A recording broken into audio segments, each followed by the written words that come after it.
Alors, voici quelques exemples de calcul qu'il faut absolument maîtriser.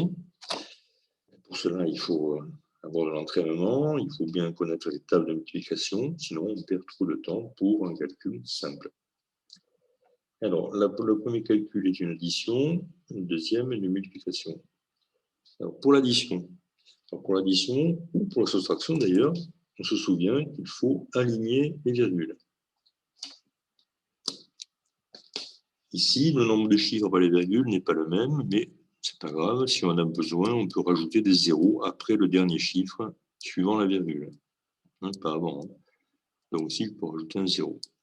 Et je fais mon addition. Donc 5 plus 0, 5. 9 plus 2, 11. Je pose 1 et je retiens 1. Je peux retenir 1 dans ma tête ou sur mes doigts ou l'écrire, mais si on écrit toutes les retenues, après, ça commence à être difficile. Donc, je recommence. 9 plus 2, 11. Je pose 1 et je retiens 1. 8 plus 1, 9. 9 plus 8, 17. Je pose 7 et je retiens 1. 9 plus 0 plus 1 de retenue, ça fait 10. Je pose 0 et je retiens 1. 2 plus 1 de retenue, ça fait 3. 3 plus 1, ça fait 4. Et ici, 4. Voilà, le résultat de l'opération. Ah, n'oublions pas la virgule. La virgule, à la même place, ici. Résultat de l'opération, 4407,15. Voilà, pas difficile. Bon, s'il faut l'écrire en ligne, on l'écrit en ligne. Pour la multiplication. Alors, pour la multiplication, il n'est pas utile d'aligner les virgules. On va faire la multiplication de chacun des chiffres les uns après les autres, en commençant par le dernier ici, c'est le chiffre des centièmes. Allez, on y va. 5 fois 8, 40. Alors, je peux prendre la calculatrice pour lui demander comment ça fait 5 fois 8. Après, je vais demander comment ça fait 5 fois 6. Le problème, c'est que ça prend du temps. Donc, il faut absolument connaître les tables. 5 fois 8, 40. Je pose 0, je retiens 4, que je n'écris pas. Je garde dans ma tête. Donc, 4 de retenue. 5 fois 6, 30. Et 4, 34. Je pose 4 et je retiens 3. 5 fois 5, 25. Et 3 de retenue, ça fait 28. Et je pose 8 et je retiens 2. 5 fois 4, 20. Et 2 de retenue, 22. C'est terminé. Ensuite, je prends le chiffre des dixièmes suivants, donc je décale ici aussi. Donc, non. 3 fois 8, 24. Je pose 4, je retiens 2. 3 fois 6, 18. Et 2 de retenue, ça fait 20. Je pose 20, je retiens 2. 3 fois 5, 15. Et 2 de retenue, ça fait 17. Je pose 7, je retiens 1. 3 fois 4, 12. Et 1, 13. Je passe au chiffre suivant, c'est le chiffre des unités, 7. Je décale encore une fois. 7. 7 fois 8, 56. Pour le 6, je retiens 5. 7 fois 6, 42. Et 5, 47. Je pose 7, je retiens 4. 7 fois 5, 35. Et 4, 39. Je pose 9, je retiens 3. 7 fois 4, 28. Et 3, 31. C'est terminé. 31. Voilà, j'ai fini de multiplier. Il ne me reste plus qu'à additionner. Donc ici, ça fait 0. 4 plus 4, ça fait 8. 8 plus 6, 14. Je pose 4 et je retiens 1. 2 plus 1, 3 et 7, 10 et 7, 17. Je pose 7 et je retiens 1. 9 plus 1 de retenue, ça fait 10 plus 3, 13 plus 2, ça fait 15. Je pose 5 et je retiens 1. 1 de retenue plus 1, ça fait 3. Et ici, ça fait 3.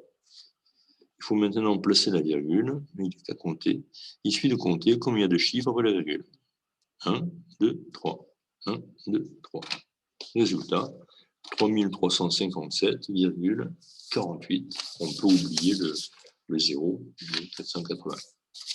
Voilà, donc ceci, il faut absolument maîtriser. Et je répète, si on connaît les tables, ça va vite. Si on ne les connaît pas, c'est difficile, même si on prend la calculatrice à chaque étape. Bon, il faut que ce soit bien présenté. Sinon, ce n'est pas la peine. Ça va être un vrai brouillon. Ensuite, il y a un calcul à faire où on me demande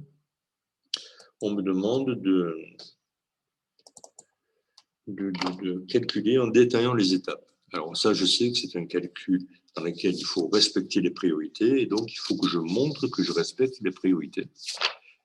Pour cela, je vais détailler les étapes comme on me le demande. Alors, je recopie d'abord l'énoncé, il faut toujours recopier. Donc tu peux mettre sur pause et puis faire le calcul, on comparera après. Ah, si tu trouves des erreurs dans ce que j'ai fait, tu me le diras. Alors, ici, il y a une opération, une addition, une multiplication, soustraction, division. Compliqué. Je sais que la multiplication est prioritaire, donc je ne vais pas faire cette addition-là.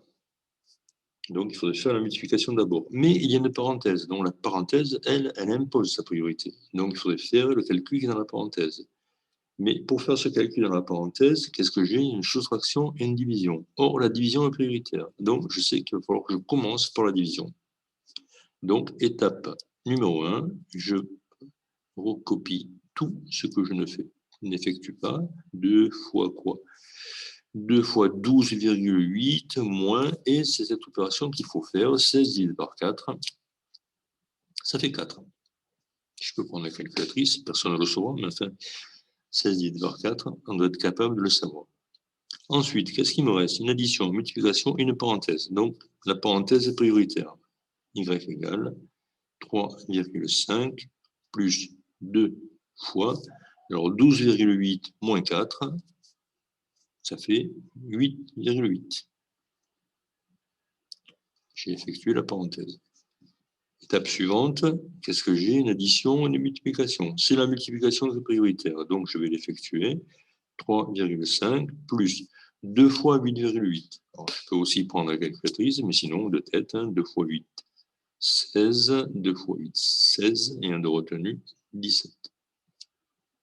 Dernière étape, il y a une addition.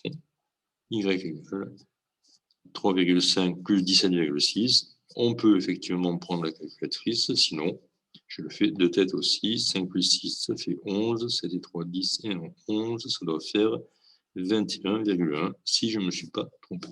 Voilà. Bon, là, j'ai mal présenté. Voilà pour le calcul. Voilà. Bien. Alors, tu t'entraînes à faire ceci. Et on va passer à une autre série d'opérations.